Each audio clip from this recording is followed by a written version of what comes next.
Hello soldiers, कैसे हो आप लोग। I hope that you will be fit and fine.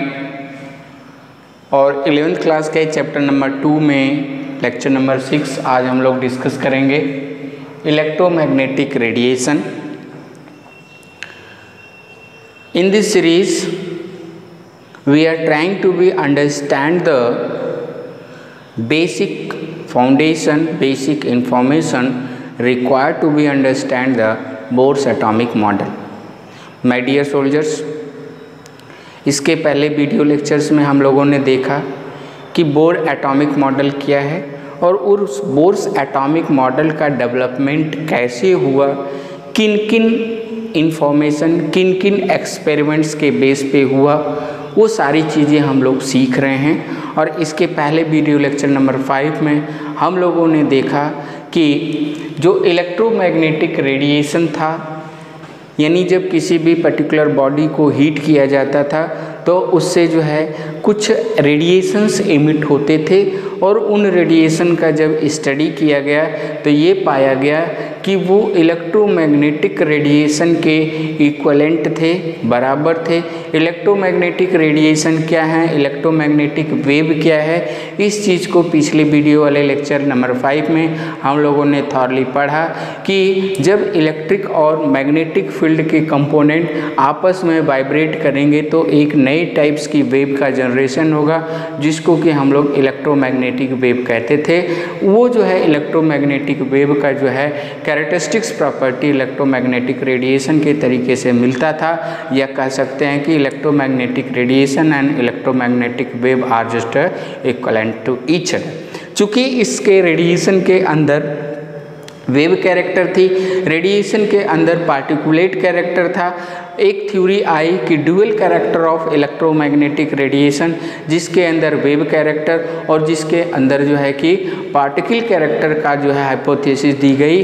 तो वेव कैरेक्टर यानी जो इलेक्ट्रोमैग्नेटिक रेडिएशन है, it will just perform the dual character, that is wave nature और दूसरा क्या है, पार्टिकल नेचर।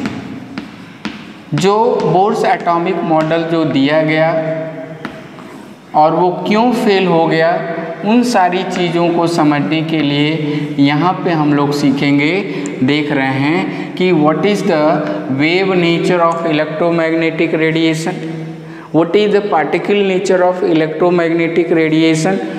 यदि ये सारी चीज़ें हम लोग समझ जाएंगे तो we will able to be understand the Bohr's atomic model in a very simple and authentic manner. बोलो बात समझ में आती है।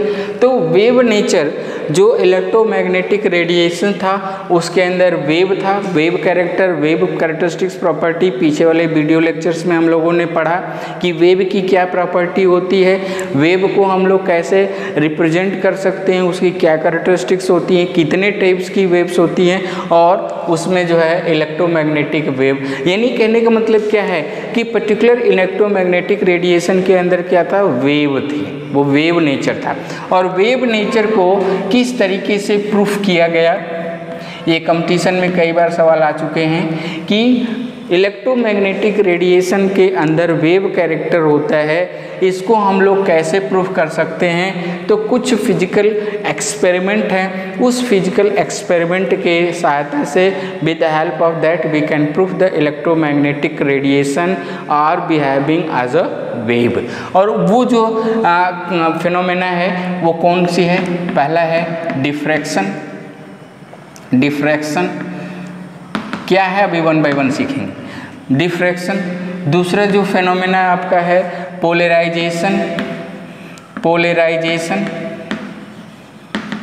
तीसरा जो फिनोमेना है क्या है, इंटरफियरेंस। ये कुछ ऐसी फिनोमेनाज हैं जिसके द्वारा हम लोग कह सकते हैं कि इलेक्ट्रोमैग्नेटिक रेडिएशन क्या है, वेव नेचर रखता है, वेव कैरेक्टर रखता है। यानी जब इलेक्ट्रोमैग्नेटिक रेडिएशन के अंदर डिफ्रैक्शन की फिनोमेना होती है, इलेक्ट्रोमैग्नेटिक रेडिएशन के अंदर पोलराइजेशन की फिनोमेना होती है, इलेक्ट्रोमैग्नेटिक रेडिएशन के अंदर इंटरफियरेंस की फिनोमेना होती है। और इस एक्सपेरिमेंट के बेस पे we can proof that the electromagnetic radiation are या हैविंग वेव नेचर। अब आप कहेंगे कि व्हाट इज द डिफ्रैक्शन, तो वन बाय वन सीखते हैं। डिफ्रैक्शन क्या है? Bending of electromagnetic radiation around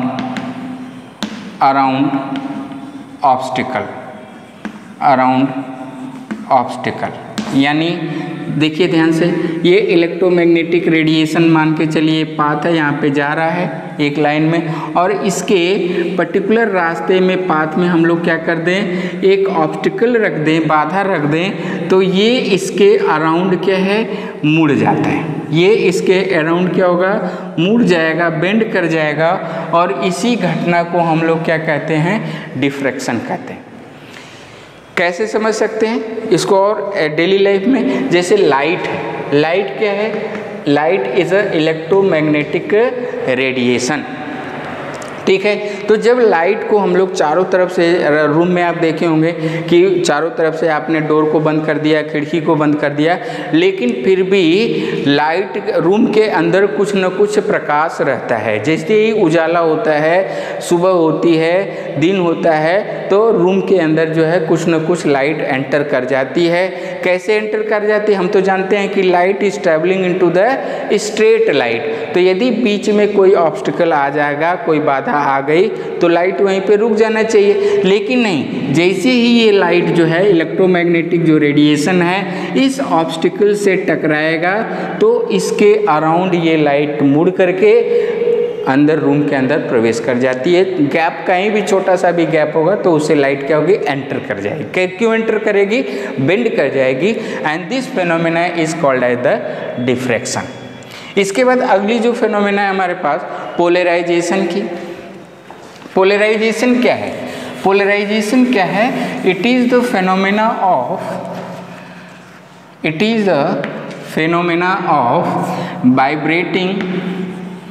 vibrating of particles only in one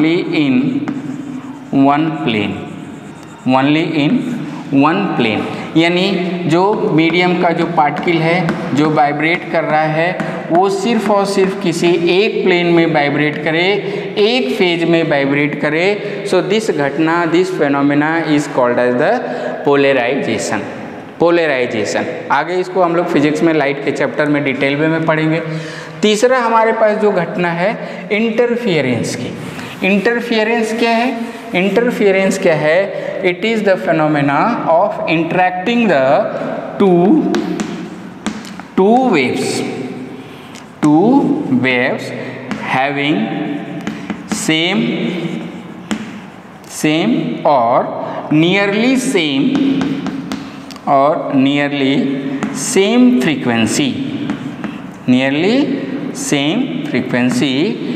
and produces the new waves having more or less frequency।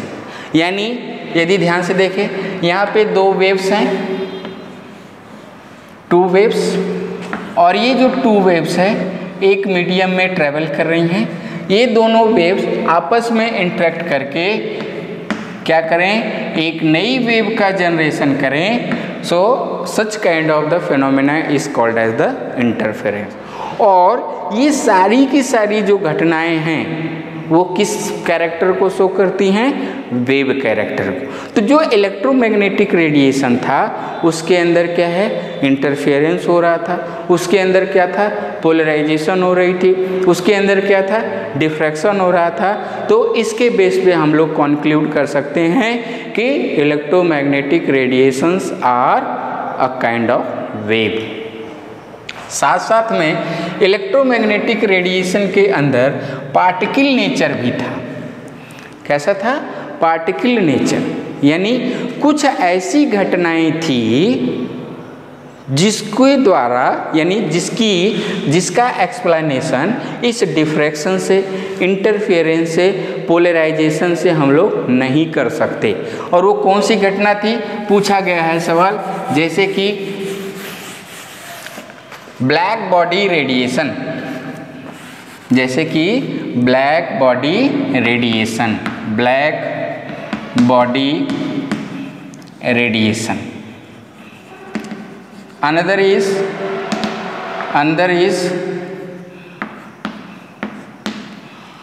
Photo electric effect, photo electric effect, जैसे कि spectra of hydrogen, spectra of hydrogen.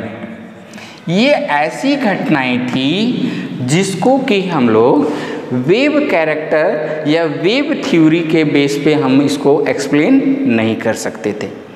एक पूरे पूरे physics के अंदर दो theory काम करती है, एक है वेव थ्योरी और दूसरा है क्वांटम थ्योरी। तो जो वेव थ्योरी यानी किसको रिप्रेजेंट करती है, वेव थ्योरी किसको रिप्रेजेंट करती है, किसको प्रूफ करती है, that is wave nature. Wave theory किसको, वेव नेचर को। और क्वांटम थ्योरी किसको रिप्रेजेंट करती है, पार्टिकल नेचर को। कौन सी theory, quantum theory. Quantum theory is just explaining the particle nature of electromagnetic radiation. तो यहाँ तक अभी तक हम लोग ये समझे हैं कि इलेक्ट्रोमैग्नेटिक रेडिएशन के अंदर दोनों गुण होंगे, दोनों प्रॉपर्टी होंगी, डुअल कैरेक्टर होगा, वेव कैरेक्टर होगा, जिसको कि हम लोग polarisation, interference and diffraction phenomena से प्रूव कर सकते हैं। इलेक्ट्रोमैग्नेटिक रेडिएशन के अंदर पार्टिकल नेचर होगा और पार्टिकल नेचर को प्रूफ करने वाले जो फिजिकल एक्सपेरिमेंट थे वो क्या थे, black body radiation, photo electric effect, hydrogen spectrum. ठीक है, तो वन बाय वन हम लोग आज के इस वीडियो लेक्चर में सीखेंगे कि how we can proof the particle nature of electromagnetic radiation. तो उसमें सबसे पहला फिनोमेना क्या थी, ब्लैक बॉडी रेडिएशन। ठीक है, तो आप एक हेडिंग लगा लीजिए, पार्टिकल नेचर ऑफ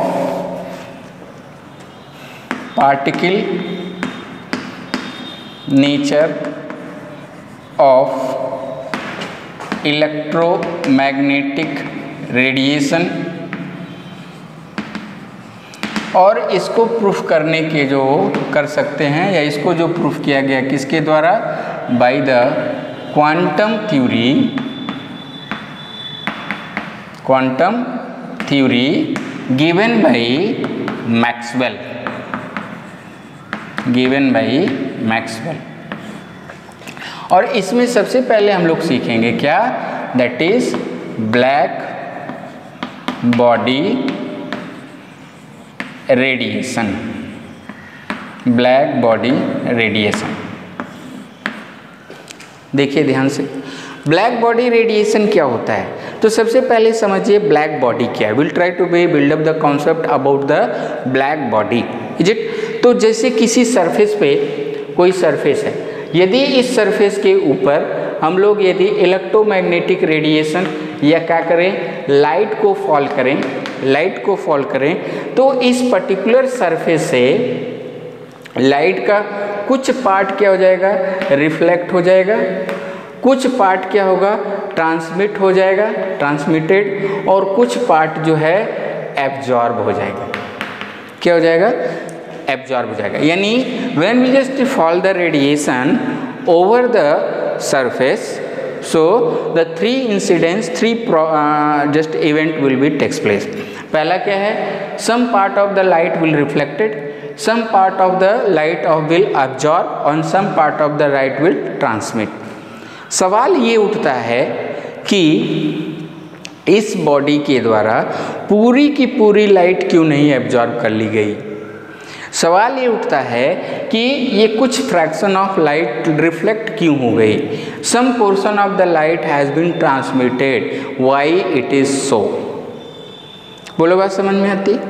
तो इस पर्टिकुलर फिनोमेना को एक्सप्लेन किया गया क्या, ब्लैक बॉडी के कॉन्सेप्ट के बेस पे। ब्लैक बॉडी क्या है, एक ऐसा सबस्टांस, एक ऐसा मैटर जो कि सारी फ्रीक्वेंसी को, सारा रेडिएशन, जो भी रेडिएशन इसके ऊपर फॉल किया जाए, सारे रेडिएशन को क्या कर दे, एब्जॉर्ब कर ले। सच काइंड ऑफ द बॉडी या surface which absorb all portion of the radiation, electromagnetic radiation is called as the black body। बोलो बात समझ में आई। और ब्लैक बॉडी के लिए ये बताया गया कि ब्लैक बॉडी का जो एग्जाम्पल है वो क्या है, कार्बन ब्लैक। कार्बन ब्लैक कुछ हद तक जो है ब्लैक बॉडी रेडिएशन को फॉलो अप करता है, या फिर एक ऐसी लंबी सी पतली सी टनल या कह सकते हैं जो कि एक टाइनी होल हो और उसके अंदर क्या हो, सिर्फ एक ओपनिंग हो, ओनली वन ओपनिंग, और ये एंड क्या हो, क्लोज हो। तो जब इसके अंदर हम लोग इलेक्ट्रोमैग्नेटिक रेडिएशन फॉल कराते हैं तो टोटल इंटरनल रिफ्लेक्शन के द्वारा ये सारे पार्ट को एब्जॉर्ब कर लेती है और सारे पार्ट को क्या होगी, बाहर निकाले। तो इस बेस पे हम लोग क्या कह सकते हैं कि एक जो ब्लैक बॉडी है that is called the black body, that black body is the good absorber, या कह सकते हैं कि it is the perfect absorber as well as perfect emitter भी होती है, emitter। यानी एक जो ब्लैक बॉडी है वो क्या है, it is a good observer, it is the perfect absorber as well as the good emitter. यानी हर एक फ्रीक्वेंसी, हर एक वेवलेंथ के रेडिएशन को वो एब्जॉर्ब करेगी और हर एक फ्रीक्वेंसी और वेवलेंथ के रेडिएशन को इमिट करेगी, and such kind of the body is called as the black body. ठीक है, यानी ब्लैक बॉडी का जब टेम्परेचर, यानी इस तरीके से मान के चलिए कोई एक रॉड है, आयरन रॉड है, और इस आयरन रॉड को हमने क्या किया, हीट किया। क्या किया, हीट किया। तो जब हीट करते हैं तो शुरू में क्या होता है, रेड कलर का होता है, फिर क्या होता है, डार्क रेड हो जाता है, डार्क रेड हो जाता है, और फिर क्या हो जाता है, इसका कलर क्या हो जाता है, ब्लू कलर हो जाता है। ऐसा क्यों हुआ, एक्सपेरिमेंटली ये देखा गया कि इस कलर की, यानी जो इस रेडिएशन की जो इंटेंसिटी है वो डिपेंड करती है किसके ऊपर, टेम्परेचर के ऊपर। जैसे जैसे हमने टेम्परेचर बढ़ाया वैसे वैसे इस इमिशन का जो इंटेंसिटी है, इस इमिशन का जो कलर है उसकी जो इंटेंसिटी है वो क्या हो गई, बढ़ती गई। और जब इसके बीच में ग्राफ खींचा गया, किसके बीच में, इंटेंसिटी और टेम्परेचर के बीच में, या हम कह सकते हैं कि टेम्परेचर और वेवलेंथ के बीच में, तो कुछ इस तरीके से ग्राफ आया। सर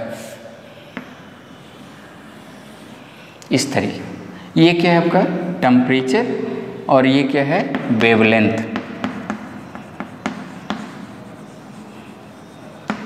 वेवलेंथ तो देखा गया ये कि ये आपका वेवलेंथ, टेम्परेचर, यानी इन द सेंस कि जैसे जैसे टेम्परेचर बढ़ाएंगे तो वेवलेंथ क्या हो जाएगी, घट जाएगी, यानी फ्रीक्वेंसी क्या होगी, बढ़ जाएगी। फ्रीक्वेंसी बढ़ेगी तो क्या हो जाएगा, इंटेंसिटी क्या हो जाएगी, बढ़ जाएगी। यानी यहाँ पे हम कह सकते हैं कि ये T2 है और ये T1 है, सो T2 is greater than T1। यानी इस पर्टिकुलर एक्सपेरिमेंट से क्या सीखा गया, ये क्या कंक्लूजन निकाला, तो एक साइंटिस्ट थे मैक्सवेल, उन्होंने ये कंक्लूजन निकाला कि जैसे जैसे हम टेम्परेचर को देंगे तो क्या करेगा, बॉडी उस हीट को एब्जॉर्ब करेगी, लेकिन हर एक फ्रैक्शन के हीट को एब्जॉर्ब नहीं कर सकती, हर एक हीट के फ्रैक्शन को एब्जॉर्ब नहीं कर सकती, सिर्फ कुछ ही स्पेसिफिक हीट फ्रैक्शन को एब्जॉर्ब कर सकती है, और उसका जो है टेम्परेचर बढ़ेगा। वहाँ पे जो है उस पर्टिकुलर रॉड के, उस पर्टिकुलर मटेरियल के जो एटम हैं, उस एक ही फिक्स अमाउंट ऑफ एनर्जी को क्या करेंगे, ऑब्जर्व करेंगे। ठीक है, तो इसके बेस पे क्या बताया गया कि मैक्सवेल ने एक क्वांटम थ्योरी दी, मैक्सवेल ने क्वांटम थ्योरी दी, और इसके अनुसार बताया कि the any material any material absorb or emit the radiation in discrete chunk of energy,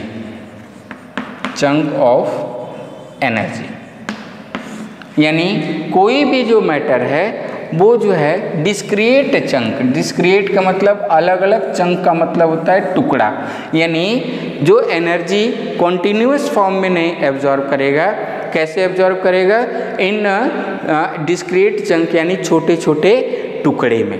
और इस छोटे से टुकड़े को उन्होंने क्या बोला, क्वांटम, या सिंगुलर फॉर्म कहें तो क्या हो जाएगा, क्वांटा। इस पर्टिकुलर एक छोटे से पार्ट को, रेडिएशन के एक छोटे से एनर्जी पार्ट को उन्होंने क्या बोला, क्वांटा। और यदि इस क्वांटा की यानी एक पार्टिकल की जो एनर्जी फ्रीक्वेंसी कितनी हो, न्यू हो, तो मैक्सवेल ने बताया कि energy of this quanta will be directly proportional to the frequency, will be directly proportional to the frequency. यदि प्रोपोर्शनलिटी सिंबल हम लोग हटा दें तो क्या लिखेंगे भाई dear soldier, will write that E is equal to H nu, जबकि H क्या है, this is the Planck's constant, क्या है, प्लैंक्स कांस्टेंट। और इस प्लैंक कांस्टेंट की वैल्यू कितनी होती है, 6.626 इंटू 10⁻³ जूल सेकेंड। और इसके पहले वाले लेक्चर में हम लोगों ने देखा the relationship between the light frequency and the wavelength. तो क्या होगा, C is equal to nu lambda. यहाँ पे हम लोग न्यू की वैल्यू क्या न्यू लिख सकते हैं, C upon lambda. By putting the value of this year, this will be E is equal to H nu is equal to क्या होगा, HC upon lambda. And this equation is called as the Planck's equation. क्या बोला जाता है, planks equation. तो ये पहली घटना थी, that is the black body radiation. और इस ब्लैक बॉडी रेडिएशन के बेस पे जो है ये बताया गया कि एनर्जी का जो एब्जॉर्प्शन है, एनर्जी का जो इमिशन है, वो डिस्क्रीट चंक्स ऑफ फॉर्म में होगा, छोटे छोटे टुकड़े के फॉर्म में होगा। और उस टुकड़े को क्या बोला गया, क्वांटा बोला गया। और एक क्वांटा की यदि फ्रीक्वेंसी न्यू हो तो energy of the quanta will be directly proportional to the frequency and that will be equal to H nu. और we know that the relationship between C and nu frequency, so C in lambda हो जाएगा, C equal to nu lambda. और इस तरीके से we can derive the Planck's equation, ठीक है। और इसके बेस पे बहुत सारे न्यूमेरिकल बनते हैं, E equal to SC upon lambda या E equal to H nu. इसके बेस पे जो न्यूमेरिकल बनेंगे will see into the next video lecture along with the photoelectric effect. तब तक के लिए thank you very much, bye bye, take care.